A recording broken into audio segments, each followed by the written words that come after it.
గురూజీ నమస్కారం. నమస్తే నమస్తే. ఓ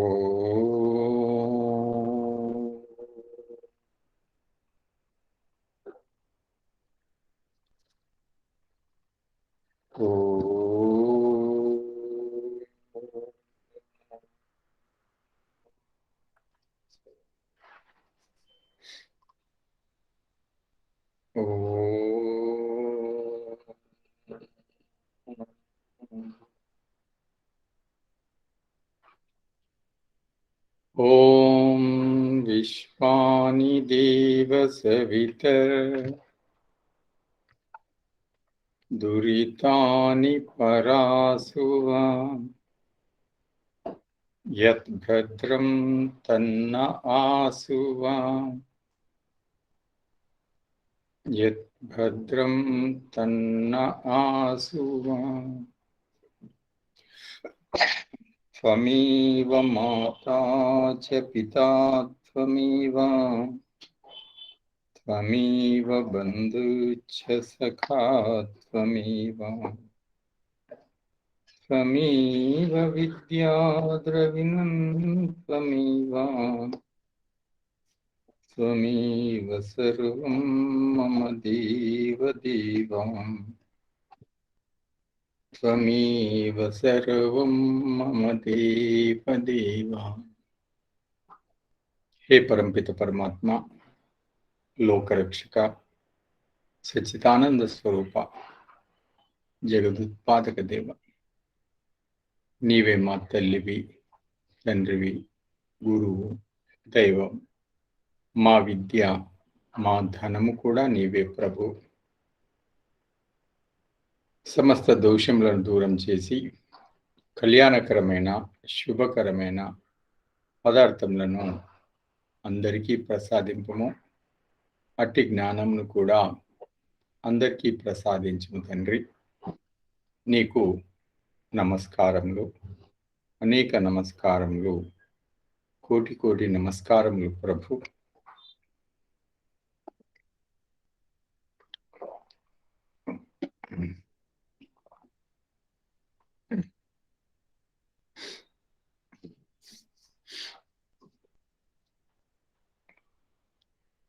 సాధకులారా, ప్రతి మాసము పౌర్ణిమ సందర్భంగా మనము పౌర్ణిమ సత్సంగాన్ని నిర్వహించుకుంటున్నాం. ఈ పౌర్ణిమ సత్సంగము మనందరి వికాసం కోసం ఒక మాస పరంతము, గత మాసమంతా జరిగినటువంటి ఏమేం విషయాలు మనం సత్సంగంలో విన్నామో అవన్నింటినీ భద్రంగా మన మనసులో స్థిరపరచుకోవటానికి కోసమే మళ్ళీ ఈ పౌర్ణిమ సత్సంగాన్ని నిర్వహించుకుంటున్నాం. మనం మానవునికి, సాధకునికి నిరంతరం మననం జరగాలి. నిరంతరం మనన చింతన, అప్పుడే సాధకుడు అవుతాడు. అలా శ్రేష్టమైనటువంటి విషయాలను, జ్ఞానాన్ని మళ్ళీ మళ్ళీ మననము చింతన చేయి సాధకుడు తొందరగా వికసిస్తాడు, పరిపూర్ణ మానవుడుగా వికసిస్తాడు, లోటు లేని జీవితాన్ని గడుపుతాడు. అలాగే మనము గత మాసమంతా, అనగా పోయిన పౌర్ణిమ నుంచి ఈ పౌర్ణిమ అంటే నిన్నటి వరకు వరుసగా సత్సంగాలు నిర్వహించుకున్నాం. వీటిని నెలలో ఒకసారి మననము చింతన చేసుకోవడం మనందరికీ మంచిది. అందుకోసమే ఈ పౌర్ణిమ సత్సంగం. ఈ నెల రోజులు జరిగిన అంశాలే ఈరోజు మళ్ళీ మనము పునశ్చరణ చేసుకుంటాం. అందుకోసమే ప్రతి నెల ఉండే అనుభవాలతో పాటు ఈ రోజు నుంచి ప్రశ్నోత్తరాలు కూడా జోడిస్తున్నా.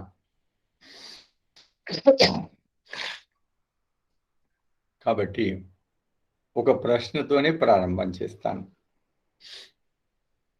ప్రశ్నలు మధ్య మధ్యలో వస్తూ ఉంటుంటాయి. ఒక 2 ప్రశ్నల తర్వాత మీలో ఎవరో ఒకరు మీ అనుభవాన్ని చెప్పండి. నేను ప్రశ్నలు ఏమి అడుగుతాను? ఈ నెలలో జరిగిన సత్సంగాల నుంచి అడుగుతాను. పాత వాటికి వెళ్ళను. మీకు ఎంత జ్ఞాపకం ఉందో, ఎంత మీ మాటల్లో మీరు చెప్పవచ్చు. వివరంగా కూడా చెప్పాలనుకుంటే చెప్పవచ్చు.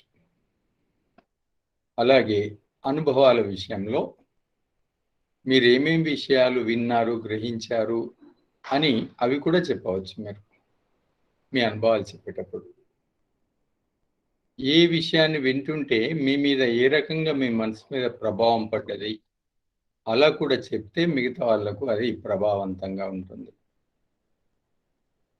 దీంతో పాటు మనలో చాలా మంది ఇక్కడ సత్సంగంలో నేను చెప్పే విషయాల్ని ఆచరణలో పెడుతున్నారు. అలా ఆచరణలో పెట్టినప్పుడు మీకు ఏమనిపిస్తుంది? ఎలాంటి అనుభవాలు వస్తున్నాయి? దాని ప్రభావం ఎలా ఉంది? ఈ రకంగా ఈరోజు మీ అనుభవాలు, అనుభూతులు, సత్సంగ విషయాలు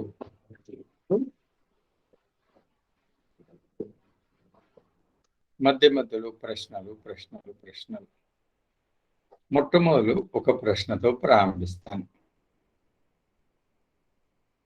ఎందుకంటే మొట్టమొదలు ఈ నెలలో మనము కర్మ గురించి బాగా చెప్తున్నాం. కర్మ స్వరూపము, కర్మ యోగం గురించి సత్సంగాలు జరిగాయి. ఆ తర్వాత ఈశ్వర స్వరూపం. మధ్య మధ్యలో మనుస్మృతి ప్రవచనాలు. ఇలా దేంట్లోంచైనా నేను ప్రశ్న అడుగుతాను, మీరు జవాబు చెప్పండి. మొట్టమొదటి ప్రశ్న. ఇంకోటి, ఎవరైనా జవాబు ప్రారంభించవచ్చు. ఎవరికి జ్ఞాపకం వస్తే వారు ముందు జవాబు ప్రారంభించవచ్చు. మొదటి ప్రశ్న, కర్మలు అని దేన్ని అంటారు? మనం కర్మ అని చాలాసార్లు నేను ప్రవచనాలు చెప్పాను కదా.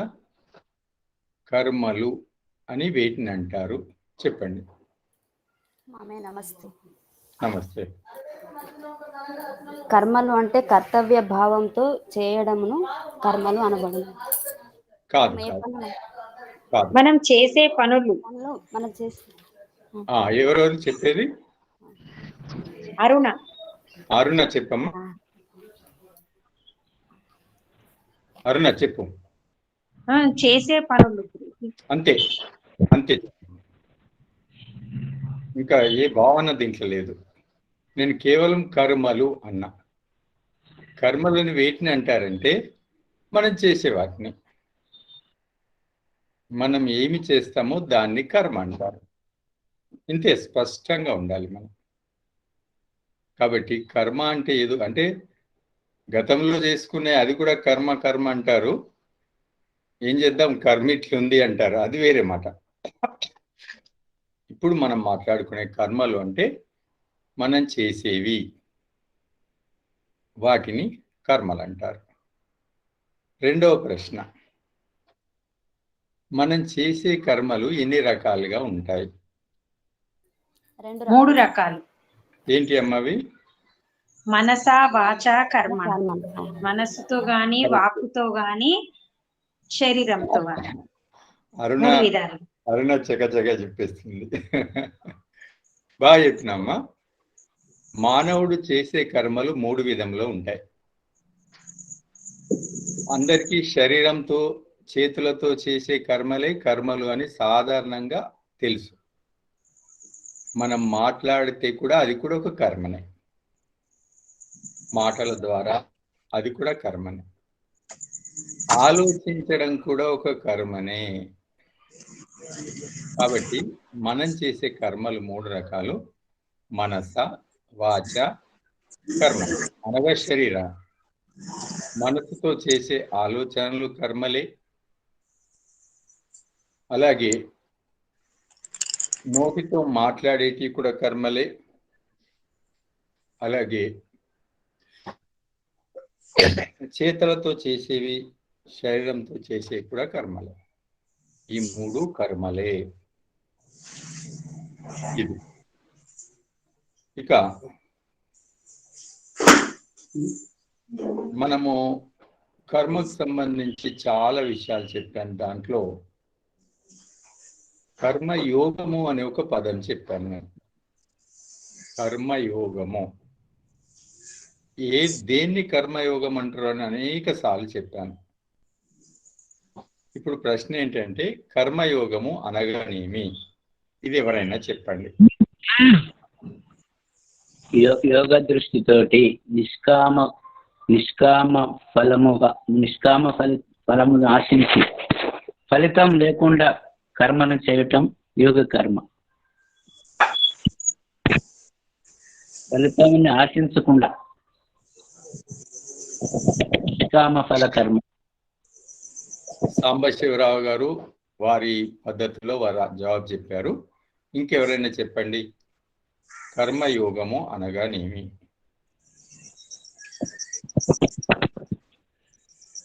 కర్మయోగము అనగానేమి? మీ మాటల్లో చెప్పండి.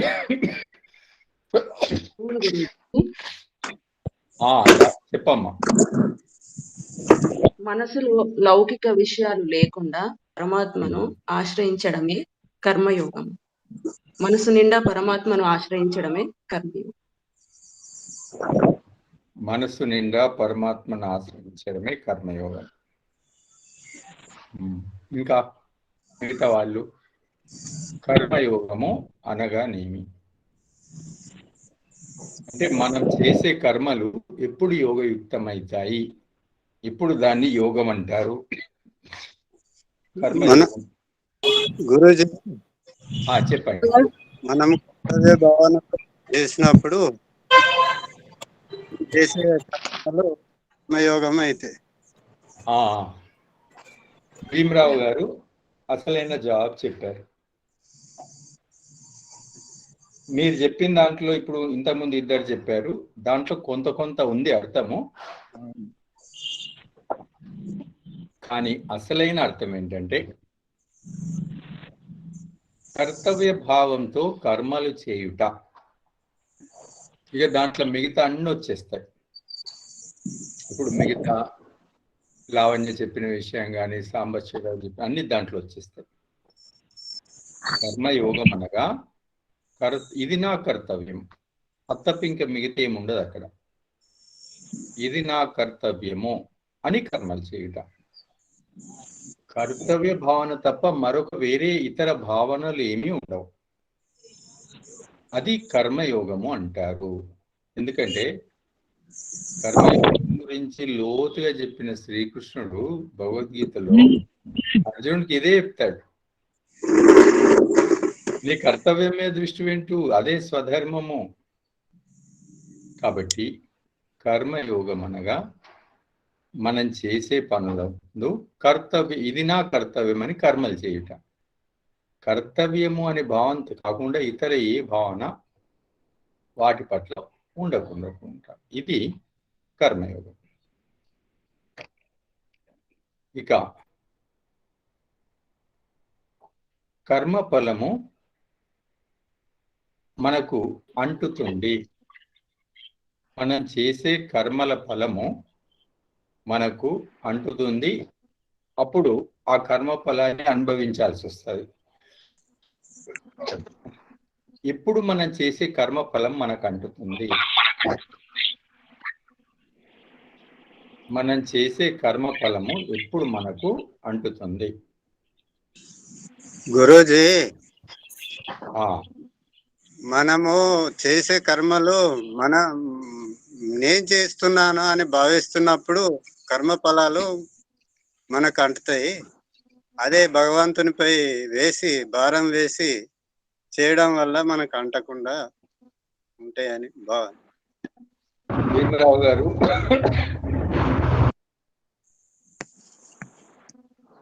ఈ సమాధానం కూడా భీమరావు గారు సరిగానే చెప్పారు. అంటే కర్మఫలాన్ని ఆశించి కర్మ చేస్తే కర్మఫలం అంటుతుంది. నేను చేస్తున్నా అనే భావన అంటే ఏంటిది? ఫలాన్ని ఆశించి చేయుట. ఫలాన్ని ఆశించి చేస్తే ఆ కర్మఫలం అంటుతుంది, దాన్ని అనుభవించాల్సి వస్తుంది. అదే కర్తవ్య భావంతో చేస్తే అది యోగం అవుతుంది. ఇది దీంట్లో ఉన్నటువంటి తేడా. ఇప్పుడు ఒకరు అనుభవం చెప్పండి, అంటే ఎవరైనా వాళ్ళ అనుభవం చెప్పండి. అంటే ఈ మాసంలో మీరు ఏమేమి విషయాలు విన్నారు, ఏ విషయాలు మీ మీద ఎలాంటి ప్రభావాన్ని చూపుతున్నాయి, ఎవరైనా అనుభవాలు చెప్పడం ప్రారంభించండి.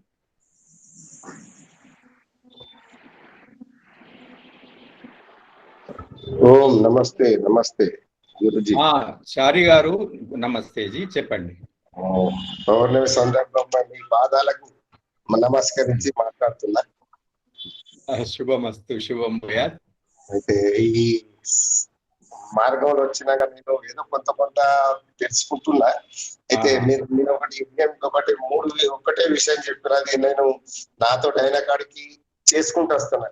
యజ్ఞము, దానము, తపస్సు, ఈ 3 కంపల్సరీ ప్రతి వ్యక్తికి, ప్రతి మనిషికి. అయితే దాన్ని నేను నాతో అయిన కాడికి అమలు పరుచుకుంటూ వస్తున్నా. ప్రస్తుతానికి ఇప్పుడు నేను అంటే నా జీవనంలో నాకు అనుభవం ఉన్నది. నేను ప్రస్తుతానికి ఆనందంలో ఉన్నాను, పరమాత్ముడు ఆనందంలో ఉన్నాను, భౌతిక ఆనందంలోను, అన్ని విధాల ఆనందంలో నేను అనుభవిస్తున్నాను. నేను తృప్తి పడుతున్నాను స్వామీజీ. చాలా సంతోషం అండి చారి గారు. యజ్ఞదాన తపస్సులు ఏ మానవుడు వదలకూడదని భగవద్గీతలో శ్రీకృష్ణుడు ఘంటాపథంగా చెప్పాడు. ఆ విషయాన్ని మీరు చక్కగా గ్రహించి పాటిస్తున్నామన్నారు. ఇక అవి పాటిస్తున్నప్పుడు మీరు చెప్పినటువంటి ఆనందమే లభిస్తుంది. మీకు అది లభిస్తున్నందుకు చాలా సంతోషంగా ఉందండి. మన శాస్త్రం చెప్తుంది, దానము చేయి వాళ్ళు దేవతలు, దానము చేయువారు దేవతలు అని. అంటే వాళ్ళలో దైవీ లక్షణాలు పెరుగుతాయి. సహజంగా యజ్ఞం వల్ల, తపస్సు వల్ల ఆనందమే లభిస్తుంది. మీకు అదే లభిస్తుంది. చాలా సంతోషం అండి. మీరు అదే పద్ధతిలో కొనసాగండి. ధన్యవాదాలు గురుజీ. మంచిదండి, సంతోషం. ఇప్పుడు ఒక ప్రశ్న వేస్తాను, తర్వాత మరొకరు అనుభవాలు చెప్పండి. ప్రశ్న ఏంటంటే, ఈశ్వరుని నామాలు నేను ప్రారంభించాను, దాని ఈశ్వర స్వరూపము మనం తెలుసుకుంటున్నాం.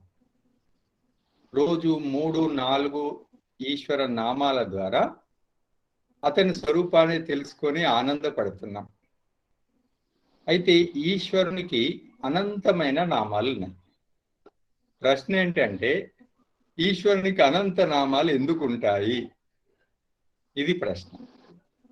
ఈశ్వరునికి అనంతమైన నామాలు ఎందుకున్నాయి? ఓం నమస్తే గురుజీ.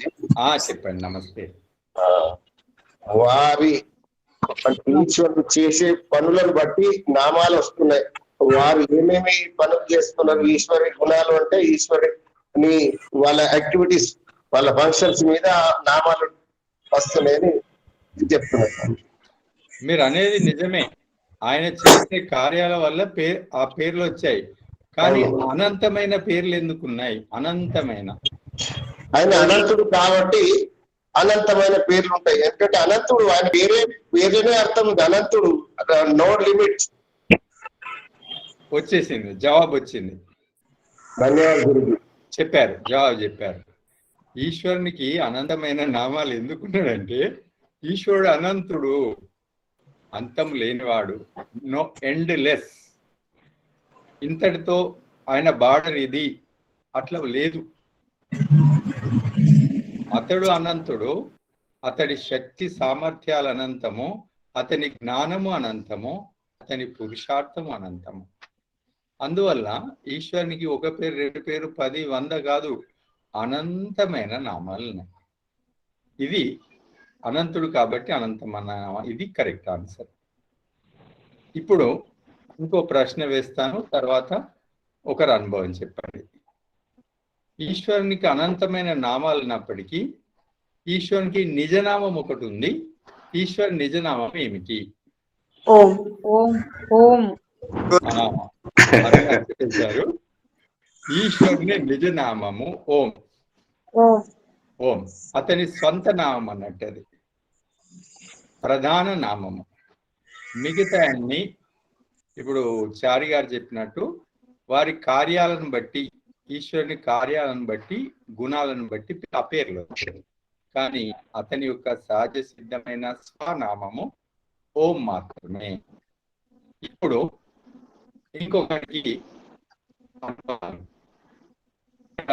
ఏమేమి విషయాలు విన్నారు అది చెప్పవచ్చు, వాళ్ళ అనుభవాలు కూడా చెప్పవచ్చు. ఎవరైనా ప్రారంభించండి అనుభవం.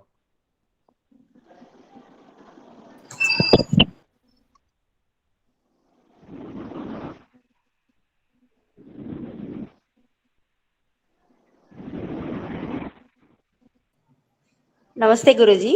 నమస్తే అమ్మా. ప్రశాంతినండి. చెప్పమ్మా. మాకు ఈ ఆన్లైన్ ద్వారా ఇది ఇన్నాళ్ళకి సదవకాశం చాలా బాగా కలిగింది. మనం ముందు నుంచి మేము ఈ మార్గంలో ఉన్నప్పటికీ ఇవి రోజు రోజు వింటున్న కొద్దీ ఇంకా మనసులో అవి భగవంతుడి గురించే నాటుకుపోయి మనం ఏ కర్మ చేసినా, నేను ఏది చేసినా నాకు ఇంకా అదే ఆలోచనల్లో ఉంటున్నాయి. దానివల్ల ఏంటంటే వేరే ఆలోచనలు కూడా రానివ్వట్లేదు. అది కాకుండా ఇప్పుడు మేము చేస్తుంది కరెక్టే అని నమ్మకం కుదిరి ఇంకా తెలుసుకోవాలి, ఇంకా నేర్చుకోవాలి అని అనుకుంటున్నాం. నిన్న ధ్యానం గురించి చెప్పారు. తర్వాత మనం చేస్తున్న తపస్సు కానీ, ఉపాసన కానీ, జ్ఞానం సంపాదించడం కానీ, ఇవన్నీ స్టెప్స్ ఒక్కొక్కటి ఏదైతే చెప్పారో యాగం రోజు చేస్తాం. అయినా సరే ఇంకా ఆ సాటిస్ఫాక్షన్ ఉంటున్నా ఇక మనం ఎప్పుడు తప్పుదారిలోకి వెళ్ళట్లేదు. ఇదే విధంగా ఇంకా కంటిన్యూ చేసి ఇంకా ఇన్స్పైర్ అవుతున్నాం. మీ వల్ల మేము ఇంకా లోతుకి భగవంతుడి దగ్గరికి జ్ఞానంలోకి మేము వెళ్తున్నామని నాకు ఫీలింగ్ వస్తుంది. సో ఇది మీకు భగవంతుడి మీ ద్వారా మాకు ఇది కల్పించినందుకు మీకు చాలా కృతజ్ఞతలు గురూజీ. మీకు ప్రశాంతమ్మ, మీరు ఇప్పుడు మీ జీవితంలో ఈ సత్సంగం ద్వారా కలుగుతున్న మార్పులు చెప్పారు. మీరు చేసే పనులలో స్పష్టంగా చేసుకోగలుగుతున్నారు, ఒక విశ్వాసంతో చేసుకోగలుగుతున్నారు. అదే మనకు కావాలి. రోజు రోజు మీరు జ్ఞానాన్ని పెంచుకుంటున్నారు, అదే మనకు కావాలి. చాలా సంతోషము. ఆ విధంగానే మీరు ముందుకెళ్ళండి. ధన్యవాదాలు. ఎందుకంటే ఇది నేను నిర్వహిస్తున్నది ఎందుకోసం అంటే ఒక గురుకులం లాగా నిర్వహిస్తున్నాను ఇది. అవును గురుజీ. మీరందరూ ఏదో చిన్న వయసులో గురుకులాలకు వెళ్ళి చదివే అవకాశం దొరకలేదు. కనీసం ఇప్పుడైనా సరే ఆన్లైన్ ద్వారా ఒక గురుకులంలో చదువుకుంటున్నట్టుగా అలాంటి అనుభవం మీకు రావాలి. అదే గురించి ఇప్పుడు మాకు స్టెప్ వైజ్ తెలుస్తుంది. అంటే మొత్తం కాన్సెప్ట్ తెలియడం వేరు, మీరు డివైడ్ చేసి కర్మయోగము, దాంట్లో ఈశ్వర స్వరూపం, ఆత్మస్వరూపం అవన్నీ చాలా డివైడ్ చేసి చాలా సింప్లిఫైడ్ గా చెప్తున్నారు.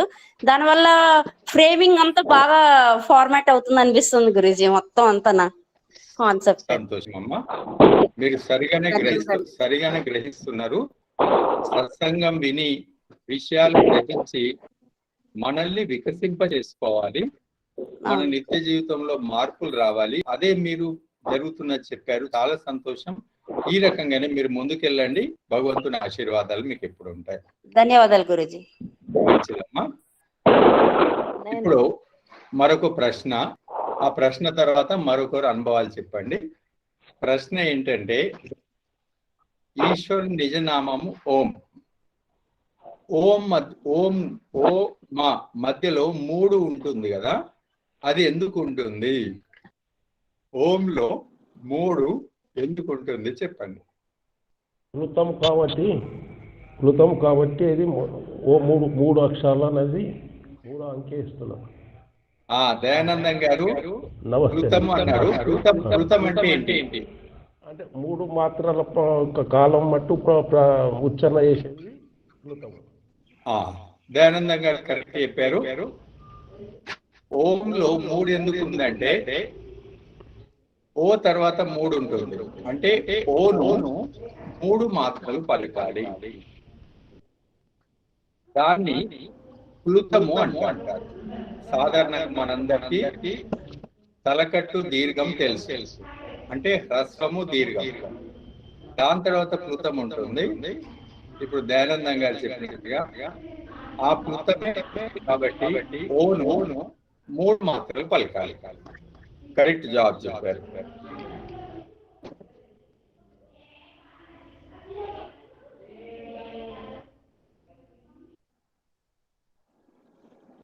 ఓం అనగా 3 అక్షరాల కలయిక కదా. ఆ ఊ మా 3 అక్షరాలు, ఆ ఊ మా అనే 3 అక్షరాల కలయిక కదా, అందుకనే ఓం అనే వచ్చింది కదా అని. ఆహా, అది కాదు. ఓం మధ్యలో 3 ఉంటుంది కదా. ఓం ఓకు మాకు మధ్యలో 3 ఉంటుంది. ఆ 3 ఎందుకు ఉంటుంది అంటే ఓను 3 మాత్రలు దీర్ఘంగా పలకాలి. ఓ అలా పలకడానికి కోసం 3 ఉంటుంది అక్కడ. ఓ ఎందుకంటే ఓను దీర్ఘంగా పలకాలి, అందుకోసం 3 ఉంటుంది అక్కడ. ఓం, ఇది దాని అర్థం.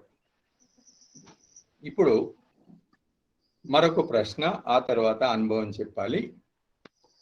ఆ ప్రశ్న ఈశ్వర నామం గురించి ఉంటుంది. పరమాత్మను హిరణ్య గర్భుడు అంటారు. ఇది నేను స్పష్టంగా మీకు చెప్పాను. పరమాత్మను హిరణ్య గర్భుడు అంటారు. ఎందుకు అంటారు? హిరణ్య గర్భుడు అనే పేరు పరమాత్మకి ఎందుకు వచ్చింది? నమస్తే. హిరణ్యం అనగా బంగారము, అన్నిటికంటే విలువైంది కనుక బంగారము. బంగారంతో పోల్చి పరమాత్మని చెప్పడం జరుగుతుంది. గర్భుడు అని ఉంది కదా, గర్భుడు, హిరణ్య గర్భుడు. గురూజీ, ఆయన అనంతమైన కాబట్టి అంతా తనలోనే గర్భం కాబట్టి హిరణ్య గర్భుడు అని పేరు. భీమరావు గారు చెప్పారు. అదే ఉన్న యావత్ ప్రపంచం అంతా తన గర్భంలో ఉన్నది కాబట్టి హిరణ్య గర్భుడు అనే పేరు వచ్చింది. మనము ప్రపంచాన్ని చూస్తున్నాం. ఈ భూమిని, ఆ సూర్యుడిని, నక్షత్రాలను, ఆకాశాన్ని, మేఘాలని. ఇన్ని నక్షత్రాలు, ఇన్ని గ్యాలక్సీలు ఇవి ఎక్కడున్నాయి అంటే పరమాత్మ యొక్క పొట్టలో ఉన్నాయి అని డీప్ గా వెళ్ళిన మనకు యోగులు చెప్తారు. అంటే ఇంత పెద్ద విశ్వాన్ని ఆ పరమాత్మ తన పొట్ట అనగా గర్భమందు ఉంచుకున్నాడు. అందువల్ల ఆయన గర్భమందు హిరణ్యం, హిరణ్యం అంటే మనకు కనపడే నక్షత్రాల గుంపు, గ్యాలక్సీలు, ఇవన్నీ. ఇలాంటి దాన్ని అతని గర్భమందు ధారణ చేస్తున్నాడు. ఒక స్త్రీ గర్భాన్ని ఎలా ధారణ చేస్తాదో అలాగే ఈ విశాలమైన విశ్వాన్ని, కోటి కోటి నక్షత్రాలను తన గర్భమందు ధారణ చేస్తాడు. కాబట్టి అతనికి హిరణ్య గర్భుడు అని పేరు వచ్చింది. ఇది విషయము స్పష్టమైంది. ఇప్పుడు ఇంకొకరు వాళ్ళ అనుభవం చెప్తారు. ఎవరైనా మీరు అనుభవం చెప్పడం ప్రారంభించండి. నమస్తే అన్నయ్య. నమస్తే అమ్మ, చెప్పండి. పరమాత్ముడు ప్రకృతి విధము మొత్తము మూల అణువుల నుండి షురు చేస్తే ఆది నుండి అంతం వరకు చాలా గొప్ప గొప్ప విషయాలు తెలిపిండు మాకు. కొన్ని గుర్తున్నా, కొన్ని గుర్తు లేకున్నా మనసులో మాత్రము మంచి కూర్చుండిపోయినాయి. చాలా సంతోషం అయింది. విషయాలు ఎప్పుడు వినని విషయాలు కూడా, ప్రకృతి ఎట్లెట్లా తయారైంది, పరమాత్ముడు ఏ విధంగా తయారు చేసిండు, పంచభూతాలు ఎట్లయినాయి, నక్షత్రాలు, భూమి, అణువులు అన్ని ఏ విధంగా తయారైనాయి, ఎన్ని సంవత్సరాలు భూమి ఉంటుంది, మళ్ళీ జీవులు ఎన్ని సంవత్సరాలు నిద్రలో ఉంటున్నారు, పరమాత్మని ముక్తిలో ఎట్లుంటారు, అవన్నీ చాలా గొప్ప గొప్ప విషయాలు తెలిసింది. చాలా చెప్పడానికి నాకు వస్తలేదు కానీ చాలా సంతోషం అయింది ఈ విషయాలలో.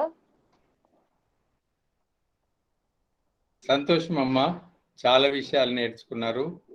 వాటన్నిటిని అమలు చేయండి. మీ జీవితంలో అమలు చేసి ప్రశాంతమైన, ఆనందకరమైన జీవితాన్ని పొందండి. చాలా సంతోషం, చాలా సంతోషం. మనము మనుస్మృతి ప్రవచనాలు చెప్పుకుంటున్నాం.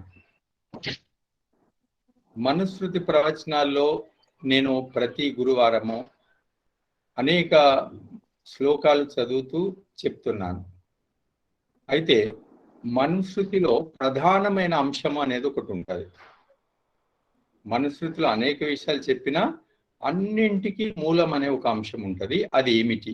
మనుస్మృతి యొక్క ప్రధాన అంశం ఏమిటి? ధర్మం. ధర్మం అనేది నిజమైన జవాబు. మనుస్మృతిలో ఎన్ని విషయాలన్నా ఉండని అవన్నీ విషయాల యొక్క చివరికి ధర్మం గురించే చెప్తాయి. కాబట్టి దాన్ని మనుధర్మ శాస్త్రము అన్నారు. అందుకే మనుస్మృతి ఏం గ్రంథము అంటే ధార్మిక గ్రంథం, ధర్మాన్ని తెలిపే గ్రంథము. కాబట్టి మనుస్మృతి యొక్క అంశము ధర్మము. ఇది ఇక ఇప్పుడు మరొక ప్రశ్న, ఎవరైనా సమాధానం చెప్పండి. ధర్మము మనకు ఉపయోగపడుతుంది అంటే మనం చేసిన ధర్మము మనకు ఉపయోగపడుతుంది. ఈ విషయాన్ని మీరు అందరు గ్రహించాలి. మనం చేసినటువంటి ధర్మము మనకు ఉపయోగపడుతుంది. అయితే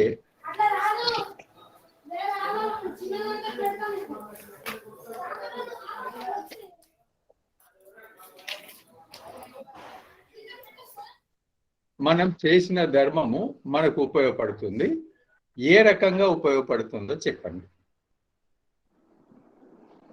మనం చేసిన ధర్మము మనకు ఉపయోగపడుతుంది, అది ఏ రకంగా ఉపయోగపడుతుంది?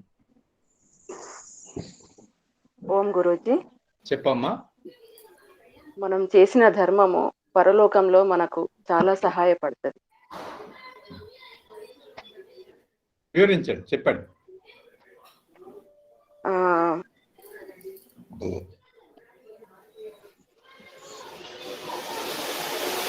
ఇంకా ఇహలోకంలో పరలోకంలో చెప్పండి. ఈ లోకంలో సహాయపడుతుంది, పరలోకంలో కూడా పడుతుంది గురూజీ ధర్మం. అవును, ఇక పరలోకాలు రెండు లోకాలలో కూడా మనకు సహాయపడుతుంది. అవును. ఉత్కృష్టమైన జీవితాన్ని ఇవ్వడమే కాకుండా పరలోకంలో ఎప్పుడు భగవంతుడు మనతో పాటే ఉన్నట్టు మనకి ఎవరు లేకపోయినా తోడుగా ఆయన ఉంటాడు సదా మన ధర్మము వలన. అవును, చెప్పండి. కొన్ని కర్మలు మనం కర్మ చేసినప్పుడు కొన్ని త్వరగా ఫలించేవి ఉంటాయి, కొన్ని ఆలస్యంగా ఫలించేవి ఉంటవి. అవి కొన్ని కర్మలు మనకు ఇప్పుడున్న జీవితంలో ఉపయోగపడతాయి, కొన్ని కర్మలు వచ్చే జన్మలో ఉపయోగపడతాయి. అటువంటి కర్మలు కొన్ని వృక్షాలు అయితే ఎట్లా నెలకి ఇచ్చే ఫలాన్ని నెలకి ఇచ్చినట్టు, కొన్ని 3 నెలలకు ఇచ్చినట్టు, సంవత్సరానికి ఇచ్చినట్టు అవి కూడా కర్మలు అట్లా మనకు ఫలిస్తాయి. ఆ విధంగా ఉపయోగపడతాయి స్వామి గురూజీ. అయితే నేను అడిగిన ప్రశ్న ఏంటంటే ధర్మం మనకు ఉపయోగపడుతుంది, ఏ రకంగా ఉపయోగపడుతుంది? సమాధానాలు వచ్చాయి, చెప్పారు, 3-4 చెప్పారు. మనం చేసే ధర్మము మనకు అనేక రకాలుగా ఉపయోగపడుతుంది. ఏ రకంగా అయితే మన చుట్టూ ఉన్నటువంటి మన స్నేహితులు, బంధువులు ఈ జీవితంలో మనకు ఎలా సహకరిస్తారో, అంటే మన శ్రేయోభిలాషులు ఏ విధంగా సహకరిస్తారో మనం చేసిన ధర్మ కార్యాలు కూడా ఈ వర్తమాన జీవితంలో మనకు ఆ విధంగా సహకరిస్తాయి. అయితే ఇంకో విశేషమైనది ఏంటంటే ఎవరు చేయని సహాయం ధర్మం ఒక్కటి మాత్రమే చేస్తారు. అదేంటంటే రాబో జన్మ పరలోకంలో కూడా ధర్మం మనకు ఉపయోగపడుతుంది, ముందు జన్మల్లో పరలోకంలో. ఎందుకంటే ఇప్పుడు ఉన్నటువంటి మన శ్రేయోభిలాషులు, మనల్ని బాగా ప్రేమించే మన వాళ్ళు ఎంత ప్రయత్నం చేసినా పరలోకంలో మనకు ఉపయోగపడదు. కానీ ఈ జన్మలో మనం చేసుకున్న ధర్మము మనము ఈ జన్మ వదిలి మరొక జన్మకి వెళ్ళినప్పుడు మిగతా ఏవి రావు, మన శరీరంలో అది, కానీ మన ధర్మం మనింబడిస్తుంది.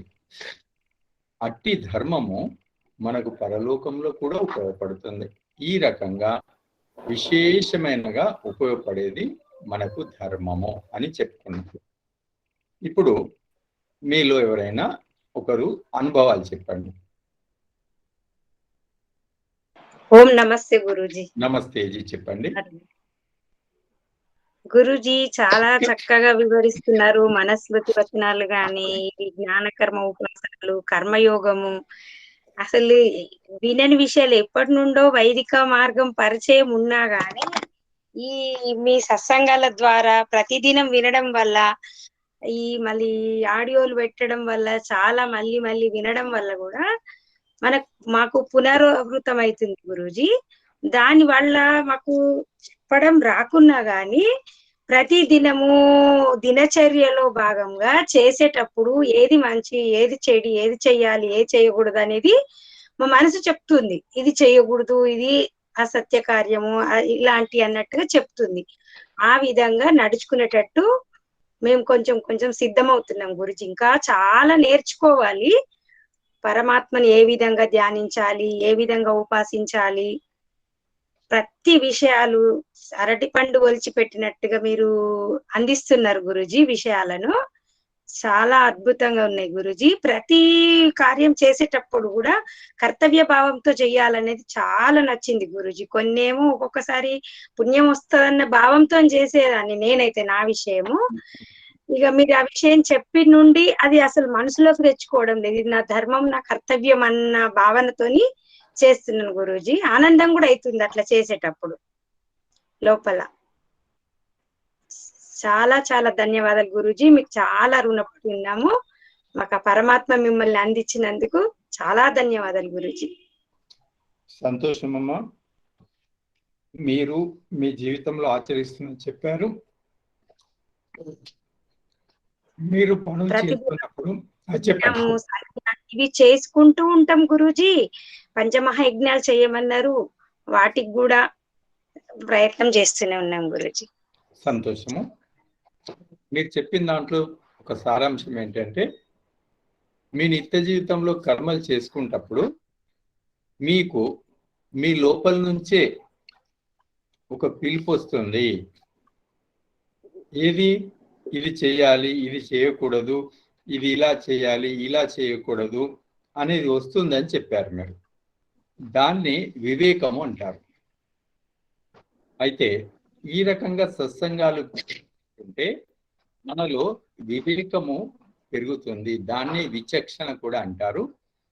అదే మీరు చెప్పారు, సరి అయినటువంటి మార్గంలోనే మీరు వెళ్తున్నారు. మనమందరం కూడా అలాంటి ధర్మము అధర్మము అని స్పష్టంగా తెలియజేసే వివేకాన్ని పెంచుకోవాలి. చాలా చక్కగా చెప్పారమ్మా. అలాగే మీరు అలాంటి విచక్షణ వివేకాన్ని పెంచుకుంటూ చక్కని భక్తిలో వెళ్తూ పరమాత్మను ఆశ్రయించి అలాగే ముందుకెళ్ళాలని నేను ఆశీర్వదిస్తున్నానమ్మా. ధన్యవాదాలు గురూజీ. సంతోషము. ఇప్పుడు మరొక ప్రశ్న. పరమాత్మకున్న నామాల్లో ఈశ్వరుడు అని ఒక నామం ఉంది. పరమాత్మకు ఉన్నటువంటి అనంతమైన నామాలు ఈశ్వరుడు అనే ఒక నామం ఉంది. పరమాత్మను ఈశ్వరుడు అని ఎందుకు అంటారు? ఇది ప్రశ్న. ఆయన అన్ని విధాల ఐశ్వర్యవంతుడు కాబట్టి ఆయనకి ఈశ్వరుడు అని పేరు వచ్చింది. సాంబశివరావు గారు జవాబు చెప్పేశారు. ఈశ్వర అంటే ఐశ్వర్యవంతుడు. ఈశ్వర అంటే ఐశ్వర్యవంతుడు. పరమాత్ముడు అనంతమైన ఐశ్వర్యవంతుడు. ఈ ప్రపంచంలో ఎంత ఉందో అదంతా అతనిదే. ఇంకా అతని యందు స్వతహాగా అనంతమైన ఐశ్వర్యం ఉంది. కాబట్టి ఐశ్వర్యానికి నిలయం కాబట్టి పరమాత్మను ఈశ్వరుడు అన్నారు. ఈ విషయాన్ని మనము చక్కగా గుర్తుపెట్టుకుందాం. సరిగా చెప్పారండి. తర్వాత పరమాత్మకు వరుణుడు అని పేరుంది ఒకటి. వరుణుడు, ఓం వరుణాయ నమః అంటాం.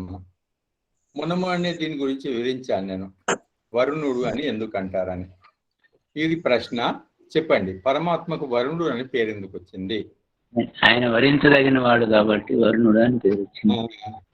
సాంబశివరావు గారు చకచక జవాబులు చెప్పిస్తున్నారు. పరమాత్మ వరింపదగినవాడు.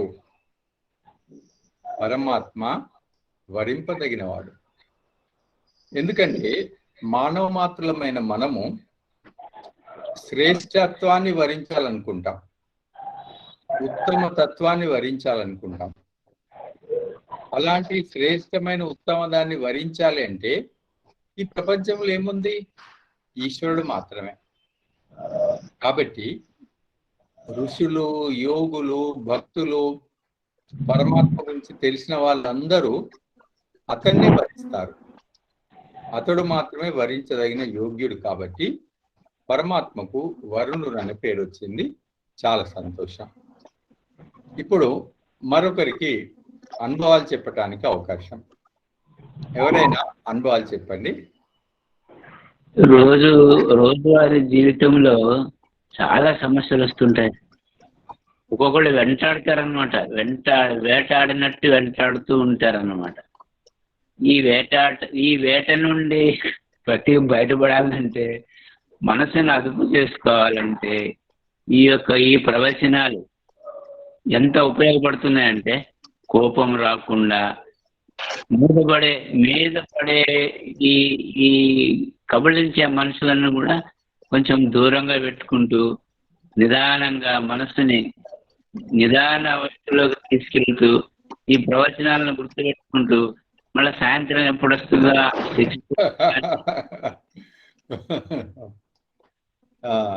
ఈ విధంగా. లేకపోతే మానసిక ఒత్తిడి పెరిగిపోయి ఇదొక సొల్యూషన్ సార్. ఈ వేద ప్రవచనము వినటము, చదవటము, దాని మీద మనసు పెట్టటము, ఇది ఒక ఆనందదాయకమైన జీవన విధానం అన్నమాట. ఎన్ని సమస్యలున్నా వాటిని నా దృష్టిలో తేలిగ్గా దాటడానికి ఉపయోగపడుతున్నదని నేను నమ్ముతున్నా, అనుభవపూర్వకంగా నమ్ముతున్నా. సాంబశివరావు గారు వారి అనుభవాన్ని చెప్పారు. నిత్య జీవితంలో వస్తున్న వాటిని పరిష్కరించుకుంటున్నారు. దీన్నే యోగం అంటారు. ఈ వైదిక ప్రవచనాలు వింటూ, ఈశ్వర ప్రవచనాలు వింటూ ఈ జ్ఞానం ఉపయోగించి నిత్య జీవితంలో వస్తున్నటువంటి అనేకం ఉంటాయి. మానసిక ఒత్తిళ్లు ఉంటాయి, చిన్న చిన్న సమస్యలు, పెద్ద పెద్ద సమస్యలు, అనేక సంశయాలు, ఇంకా ఎన్నో ఉంటాయి.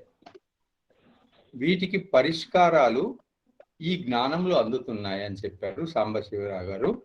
దాన్నే యోగం అంటారు.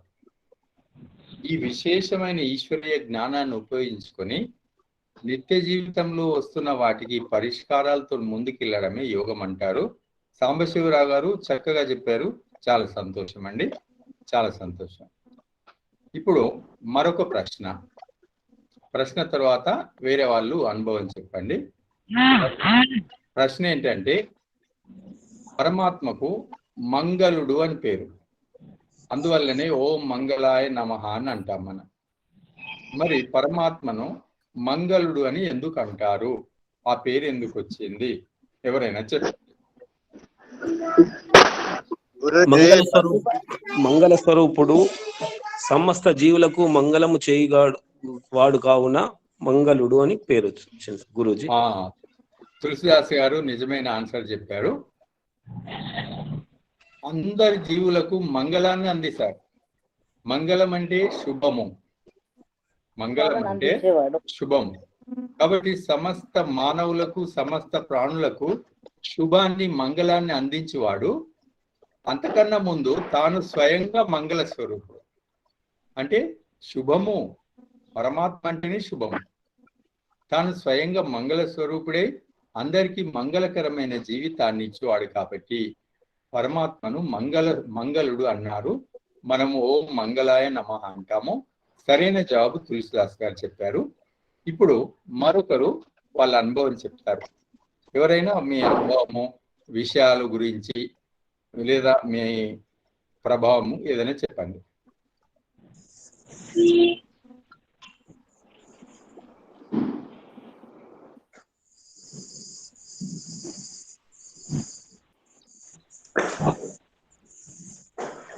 ఇంతవరకు చెప్పని వాళ్ళు వాళ్ళ అనుభవాలు చెప్పండి.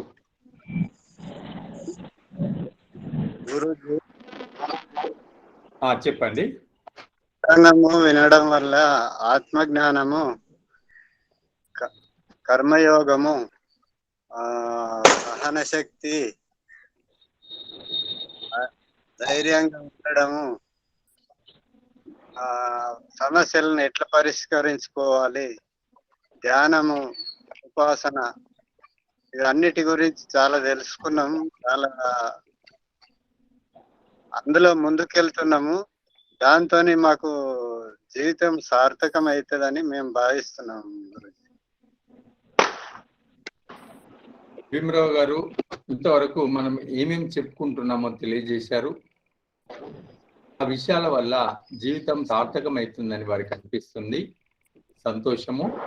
అలాగే విని మనం వింటున్న వాటిని జీవితంలో ఆచరిస్తే కొద్దిగా అయినా సరే, పెద్దగా మొత్తం కాదు, కొద్దిగా ఆచరించినా సరే మనకు మన జీవితం సఫలమవుతుంది. అలాగే అండి భీమరావు గారు, అలాగే వింటూ మీరు చక్కగా విషయాలు పేరు చెప్పారు. ఆ రకంగా మీరు ముందుకెళ్ళండి. సంతోషం. ఇప్పుడు మరొక ప్రశ్న తర్వాత ఇంకోరు అనుభవం చెప్తారు.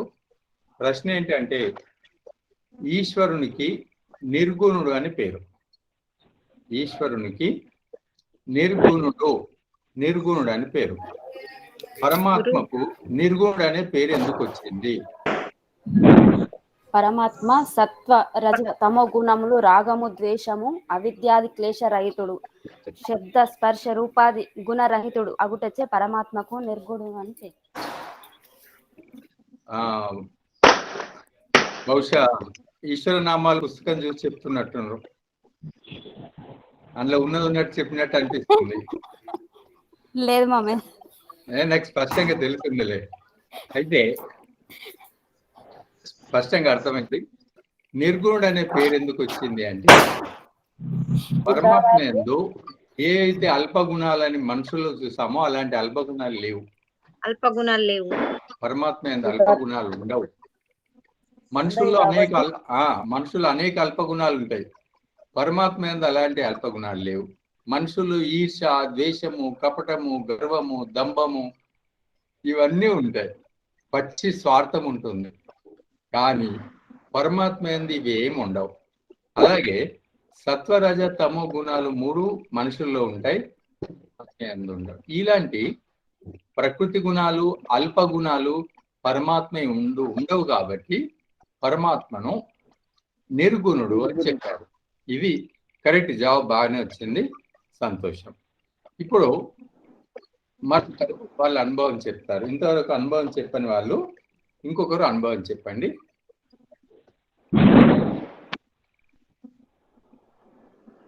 అనుభవాలు, ప్రభావాలు. ఓం గురూజీ.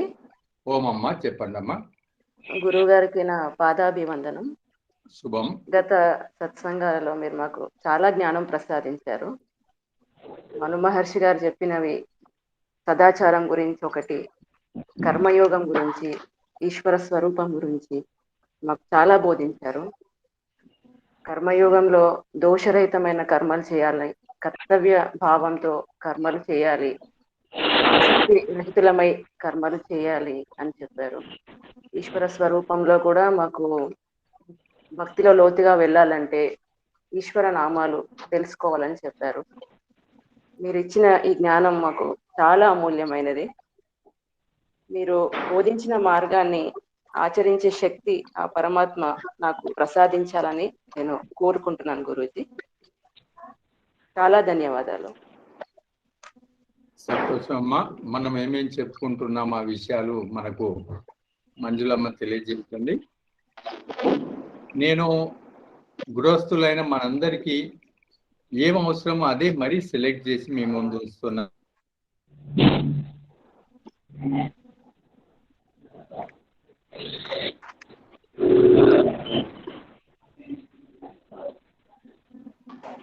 నిత్య జీవితానికి దూరంగా ఎక్కడో వెళ్ళడం సరైంది కాదు.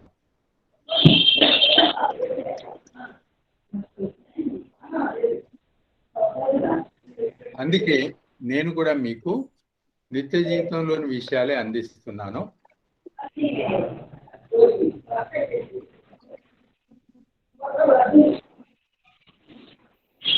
కాబట్టి ఇప్పుడు మనకు మంజులమ్మ చెప్పిన విషయాలు, ఇంతవరకు నేను చెప్తున్న విషయాలు చెప్పారు. అవి మనం ఆచరిస్తే మనం ఉన్నతి పొందుతాం. ముఖ్యంగా భక్తి అనేది అన్నిటికన్నా పెద్ద అంశం. ఎందుకంటే భక్తిలో అన్ని వచ్చేస్తాయి. ఏం చెప్పామో ధర్మము, కర్మలు అన్ని భక్తులు వస్తాయి. కాబట్టి చివరికి మనము భక్తులం కావాలి. బాగా చెప్పారమ్మా, సంతోషము. అలాగే ముందుకెళ్ళండి. ధన్యవాదాలు గురూజీ, చాలా ధన్యవాదాలు. మంచిదమ్మా, శుభమస్తు. ఇప్పుడు మరొక ప్రశ్న. ఈశ్వరునికి నిర్వికారుడు అని పేరు ఉంటుంది. ఈశ్వరునికి నిర్వికారుడు అని పేరు ఉంటది. ఎందుకు నిర్వికారుడు అని పేరు వచ్చింది? ఎలాంటి వికారములు లేనివాడు. ఎలాంటి వికారములు లేనివాడు. మానవుని యొక్క లాంటి బాల్యము, యవ్వన దశ, ఇట్లాంటి దశల యొక్క వికారములు లేనివాడు నిర్వికారుడు అని పేరు. వికారములు అంటే మార్పులు. వికారములు అంటే మార్పులు. పరమాత్మ ఎలాంటి మార్పులు ఉండవు. ఎప్పుడు ఏకరసుడు, ఒకే రకంగా ఉంటాడు. మనుషుల్లో మార్పులు వస్తాయి, మొదలు బాల్యము, తర్వాత యవ్వనం, ఇట్లా ఇట్లా. కానీ పరమాత్మ ఏంది అలా కాదు. ఎప్పుడు అతడు ఒకే రకంగా ఉంటాడు. కాబట్టి పరమాత్మకు నిర్వికారుడు అని పేరు వచ్చింది. ఇప్పుడు ఇంతవరకు వాళ్ళ అనుభవాలు చెప్పని వాళ్ళు ఇంకా ఎవరన్నా ఉంటే అనుభవాలు చెప్పండి. ఎవరైతే ఇంతవరకు అనుభవాలు చెప్పలేదో వాళ్ళు తమ అనుభవాలు చెప్పండి. నమస్తే జీ. నమస్తే అమ్మా రమాదేవమ్మ, నమస్తే, చెప్పండి అమ్మా. అంటే ఉదయం లేవగానే భగవంతుని ధ్యానంలో ఉండడం అనేది ఎంత ప్రశాంతతనిస్తుంది. డే మొత్తం అనేది మాటలు వర్ణించలేనంతగా ఉంది. ఈ అస్సలు కోపం రావడం లేదు. ఇంకోటి ఏంటంటే ఈ విషయం అంటే ఈ పక్షులు, వనాలు, వృక్షాలు, ఆకాశము భగవంతుడు ఎంతటి అద్భుతమైన స్పష్టంగా చూస్తే, అంతకుముందు ఇవి పక్షులు, ఇవి వనాలు అనేటివి. కానీ ఇప్పుడు భగవంతుని యొక్క రచన ఎంత అద్భుతంగా ఉన్నది. నిన్న తిరుపతిలో నీళ్లకు ప్రవాహంలో కొట్టుకొని పోతుందంటే భగవంతుడు ప్రళయం చేసేటప్పుడు ఇంత రూపం చూపిస్తాడు అంటే మనం చేసిన పాపాలను బట్టి మనకు ఇలాంటి కర్మలు అనుభవించాల్సి వస్తుంది అని స్పష్టంగా కనబడ్డట్టుగా గోచరిస్తుంది. చాలా నిజ జీవితంలో అది అన్వయించుకుంటే ఎలాంటి తప్పు మార్గంలో ఎవ్వరూ నడవరు. భగవంతుని తెలుసుకున్న తర్వాత, తెలుసుకోవాలనే రుచి మరిగిన తర్వాత దాని పూర్తి స్థానాన్ని పొందే వరకు, అంటే భగవంతుని పొందే వరకు మన యొక్క సాధన ఉండాలి, ఖచ్చితంగా చేసుకోవాలి, చేయించాలి, ఇంకా వేరే వాళ్ళకు కూడా చెప్పాలి అనే తపన పెరిగింది స్వామీజీ. చాలా చాలా ధన్యవాదాలు మీకు. చాలా సరళంగా హృదయానికి అతుకట్టు ఎత్తుకున్నారు. మనలో నుంచి అది పోదు, ఇంకా ఎప్పుడు కూడా పోదు. అది ఇంకా ఇంకా ఇంకా దగ్గర స్వామి భగవంతుడి దగ్గరగా అవుతున్నట్టుగానే అనుభూతి కలుగుతుంది.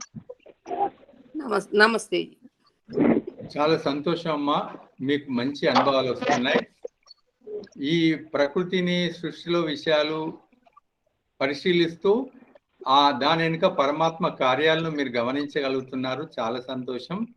ఇంకో విషయం ఏంటంటే, ఈ సత్సంగం విషయాలు వింటూ వింటూ మీకు ఈశ్వర స్వరూపం ఇంకా తెలుసుకోవాలనే భావన పెరిగింది అన్నారు. మంచి విషయము. ఇంకో విషయం ఏంటంటే, ఈశ్వరుణ్ణి ఇంకా బాగా లోతుగా తెలుసుకోవాలనేటువంటి మీకు సంకల్పం కలిగింది. సరైన సంకల్పము. ఈ విషయంలో మీరు ఇంకా ముందుకెళ్ళండి. ఎందుకంటే మానవ జన్మ లభించడము అది మన అదృష్టం. అనేక జన్మల్లో చేసుకున్న పుణ్య ఫలితంగా మానవ జన్మ లభిస్తుంది. దీన్ని సదుపయోగం చేసుకునే ఏకైక మార్గము పరమాత్మను పొందుట, పరమాత్మను తెలుసుకొనుట, పొందుట. మీకు అదే సంకల్పం గట్టిగా కలుగుతుంది. అలాగే ముందుకెళ్ళండి. దీంట్లో నా నుంచి సాధ్యమైనంత సహకారం మీకు ఉంటుంది. మీ ఏదైతే లక్ష్యం ఉందో పరమాత్మను పొందాలనేది సాధ్యమైన తొందరగా మీరు దాన్ని చేరుకోవాలని కూడా నేను మనస్ఫూర్తిగా ఆశిస్తున్నానమ్మా. ధన్యవాదాలు. సంతోషం అమ్మా, శుభమస్తు. ఇప్పుడు మరొక ప్రశ్న. పరమాత్మకు కవి అని పేరుంది. పరమాత్మకు కవి అని పేరుంది. పరమాత్మ కవి అనే పేరు ఎందుకు వచ్చింది? ఆయన గొప్ప రచయిత, చతుర్వేదాలు కాబట్టి కవి అని పేరు వచ్చింది. వేద జ్ఞానం మొత్తము తనతోనే అందింది కాబట్టి సృష్టి ప్రారంభంలో మనకి వేద జ్ఞానము ఇచ్చారు. ఆ మొత్తం అందువల్ల ఆయన కవి అని అనాలి. ముగ్గురు సరైన జవాబు ఇచ్చారమ్మా. ముగ్గురు జవాబు సరైంది. ఒకటి, సృష్టి ప్రారంభంలో వేద జ్ఞానం ఇస్తాడు, అందువల్ల కవి. వేదాలు మనకు పరమాత్మ ద్వారానే వస్తాయి. వేదమ జ్ఞానం అనేది అది ఎంతో పెద్ద జ్ఞానం, లోతైన జ్ఞానం. అంతటి జ్ఞానము సాధారణ వ్యక్తుల్లో ఉండదు. ఆ రకంగా అతడు ఒక గొప్ప జ్ఞానాన్ని నిర్మాణం చేసి మనకిస్తున్నాడు కాబట్టి పరమాత్మకు కవి. తర్వాత ఆయన వేద జ్ఞాన ప్రదాత, వేదముల యొక్క రూపకల్పన చేసినవాడు. అందువల్ల పరమాత్మకు కవి అని పేరు వచ్చింది. ఇంకొక గొప్ప విషయం సార్ ఏంటంటే, ఈ మన కవులు అన్నింటిలో రామాయణ భారతాల్లో కల్పించగలిగారు, కానీ వేదాల్లో ఏమాత్రం చెప్పించలేకపోయారు, కల్పితాలు చేయలేకపోయినారు. దాని గ్రామర్ని వీళ్ళు ఏమీ అంటుకోలేకపోయినారు. కారణం ఏంటంటే పరమాత్మ యొక్క గొప్ప కవిత్వాన్ని ఆ విధంగా రచించాడన్నమాట. ఎవరు దాన్ని చెడగొట్టలేనంత తీటుగా రచించినాడు. నిజం చెప్పారండి, నిజమే, మీరు అన్నది నిజమే. ఇంకొక విషయం చెప్పండి. ఈ సృష్టిని అంతా తానే రచించిండు కాబట్టి కవి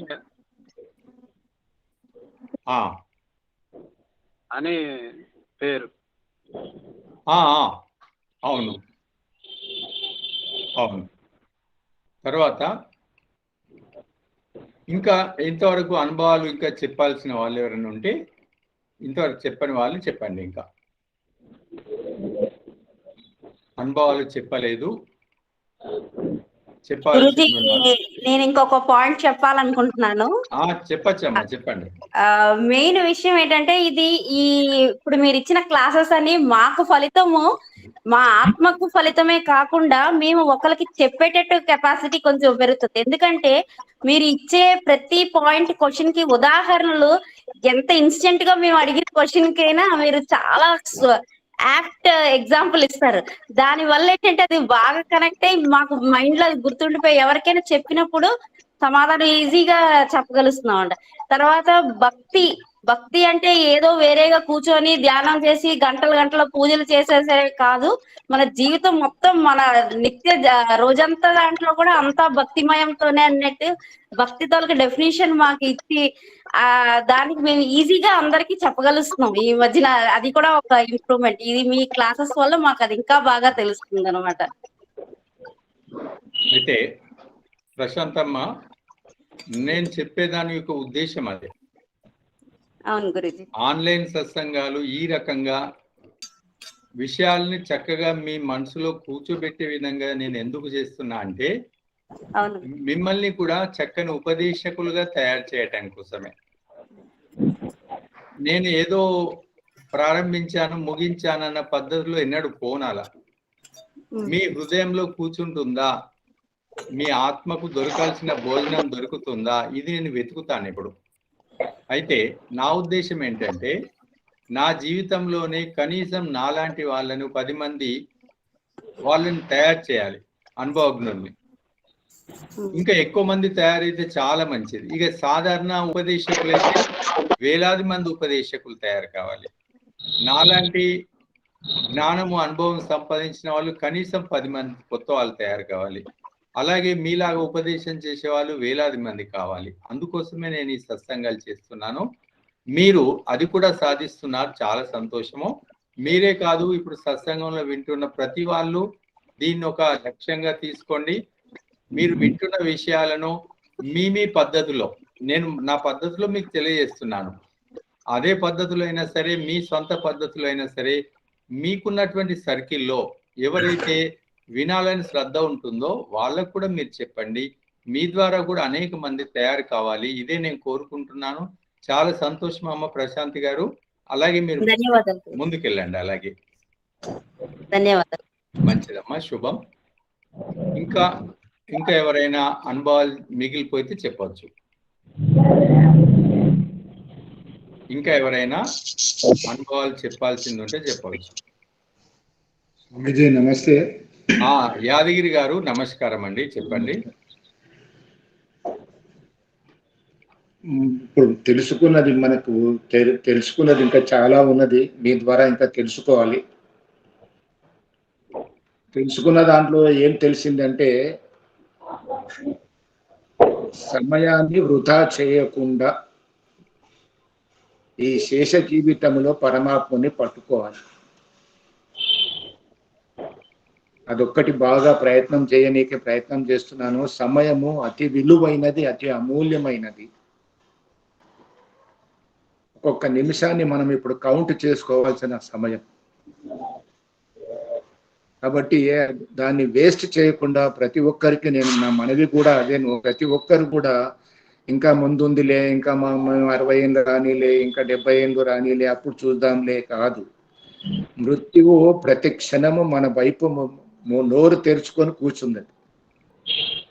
ఏ సమయంలో ఎప్పుడు మనం కబలిస్తుందో మనకు తెలియదు. కాబట్టి సమయాన్ని పూర్తిగా సద్వినియోగం చేసి భక్తి మార్గములో మనము ఉన్న శేష జీవితాన్ని గడుపుకొని వచ్చే జన్మకు దారి మనం చేసుకోవాలని నేను బాగా గ్రహిస్తున్నాను స్వామీజీ గారు. ప్రయత్నం కూడా చేస్తున్నాను. ఇది నా ఇప్పుడు అనుభవం. యాదగిరి గారు చాలా సంతోషము.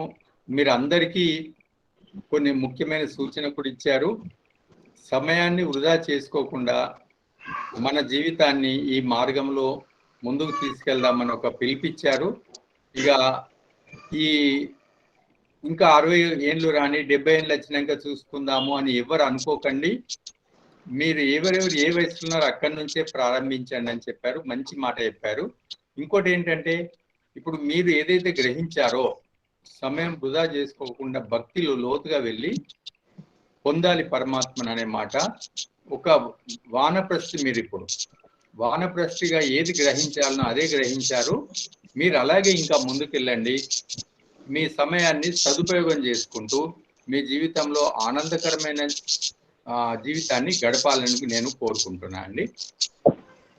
ధన్యవాదాలు స్వామీజీ. శుభమస్తు, శుభం పోయారు. నమస్తే గురుజీ. చెప్పండి చారి గారు. మీరు 2-3 సత్సంగాలు ఒక్కోసారి మీరు వానప్రస్థుల గురించి చాలా మంచి వివరం చెప్తున్నారు. శ్రద్ధతోటి వానప్రస్థుల గురించి, శ్రద్ధ అంటే మాకు చాలా ఉపయోగపడేటువంటి విషయాలు చెప్తూ మధ్యలో వానప్రస్థుల గురించి చెప్తున్నారైతే అది నాకు చాలా మంచిగా అనిపిస్తున్నది. అది మాకు ప్రేరణదాయకము, మాకు ప్రేరణ ఇస్తున్నారు. ఇంకా మా వెనుక కూడా ఇంకా చిన్న తక్కువ వయసు వాళ్ళకు కూడా అది ఉపయోగపడుతుంది, ప్రేరణ అవుతుందని నేను సంతోషపడుతున్నాను ఆచార్య. చాలా సంతోషం అండి. మీకు ఒక వానప్రస్థుడుగా ఈ వయసులో కావాల్సింది ధైర్యము, ముందుకెళ్ళాలనే సాహసము. మీరు చాలా అవి పొందుతున్నారు. చాలా సంతోషము. ఇలాగే మీరు ముందుకెళ్ళి మీ వానప్రస్థ జీవితాన్ని సదుపయోగం చేసుకుంటారని, మిమ్మల్ని చూసి అనేక మంది ఇంకా ఆదర్శంగా తీసుకుంటారని ఆశిస్తున్నాను నేను. ధన్యవాదాలు గురుజీ. ధన్యవాదాలు. సంతోషం, చాలా సంతోషము. ఇప్పుడు ఒక ప్రశ్న ఏంటంటే, పరమాత్మకు ముక్తుడు అని పేరు. పరమాత్మకు ముక్తుడు, అందుకే పరమాత్మను మనం ముక్తాయ నమః, ఓం ముక్తాయ నమః అంటాం. మరి పరమాత్మకు ముక్తుడు అనే పేరు ఎందుకు వచ్చింది? ఇది ప్రశ్న. జీవులకు ముక్తిని కలిగిస్తాడు కాబట్టి ముక్తాయ నమః అనేది ఆయన నామంలోనే, ఆయన పనిలోనే ఉన్నది ఆచార్య. దీంట్లో కొంతవరకు సమాధానం వచ్చింది. ఇంకా ఎవరైనా ఇంకా వివరంగా చెప్పేవాళ్ళు ఉంటే చెప్పండి. దీంట్లో వచ్చింది కొంత, ఇంకా వివరంగా ఎవరైనా చెప్పండి చెప్పండి. ముక్తి అనేది చనిపోయిన తర్వాత కలిగిన ముక్తే కాకుండా మనము ప్రస్తుతము ఉన్న జీవితంలో కూడా మన దుఃఖాల నుంచి విముక్తి చేస్తారు. మనకి ఏవైనా బాధ కలిగినా అది మనకి తెలియకుండా అది బాధ లేనట్టే మనం ఫీల్ అవుతాం కాబట్టి అటువంటి ఆనందాన్ని కలిగిస్తారు కాబట్టి ఆయన ముక్తుడు అని అంటాం. ఇప్పుడు ఇద్దరు సగం సగం జవాబు చెప్పారు. దీంతో పూర్ణమైంది జవాబు. ఒకటి, పరమాత్మ నిత్య జీవితంలో ఏ దుఃఖాలు మనం అనుభవిస్తున్నామో వాటి నుంచి మనకు ముక్తిని కలిగిస్తాడు. ముక్తి అంటే ఏంటిది? తొలగించుట. ముక్తి అంటే దూరం చేయుట. పరమాత్మ ఎవరైతే శ్రద్ధగా పరమాత్మ పట్ల నిజమైన భక్తి చేస్తారో, అతనికి సమర్పితమై జీవిస్తారో వాళ్ళ దుఃఖాలను పరమాత్మ తొలగిస్తాడు. అలా తొలగించడాన్ని ముక్తి అంటారు. అందువల్ల పరమాత్మ ముక్తుడు. అలాగే చారి గారు చెప్పినట్టు పరమాత్మ మనం చేసినటువంటి శ్రేష్ట కర్మలు జ్ఞానం సంపాదించి అవిద్యను తొలగించుకుంటే ఈ జన్మ తర్వాత మనకు ముక్తిని కూడా ఇస్తాడు.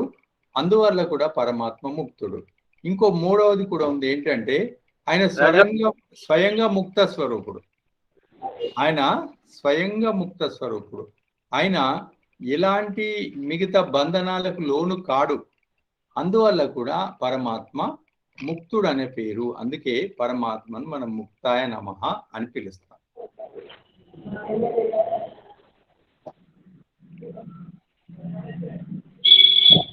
చాలా సంతోషము.